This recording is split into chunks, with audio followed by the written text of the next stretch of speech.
கடாய் அடுப்பில் வச்சுட்டு 1 கப் கோதுமை மாவு போட்டு நல்லா வறுத்து எடுத்துக்கலாம். இப்போது அதே கடாயில் ஒரு 1/4 கப் அளவுக்கு தண்ணி ஊற்றிட்டு 3/4 கப் அளவு நாட்டு சர்க்கரை ஆட் பண்ணியிருக்கேன். நீங்கள் வெல்லம் கூட ஆட் பண்ணிக்கலாம்.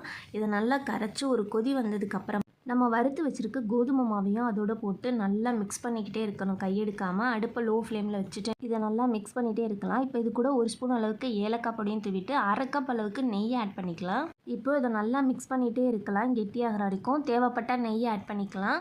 இப்போ இந்த மாதிரி வந்தோடனே அடுப்பு ஆஃப் பண்ணிவிட்டு இதை ஒரு பவுலில் நெய் தடவி வச்சு அதில் இந்த மாவை போட்டுட்டு எல்லா பக்கமும் இதாகிற மாதிரி நல்லா ஸ்ப்ரெட் பண்ணி நல்லா சமப்படுத்தி வச்சுக்கலாம். இப்போ இதை ஒரு 5 மினிட்ஸ் நல்லா ஆற வச்சுட்டு இப்போது கத்தி வச்சு அந்த கார்னர் எல்லாத்தையும் எடுத்துகிட்டு இதை ஒரு பிளேட்டில் அப்படியே மாற்றிட்டு கட் பண்ணிக்கலாம். என்ன ஷேப் வேணுமோ அந்த ஷேப்பில் கட் பண்ணிக்கோங்க.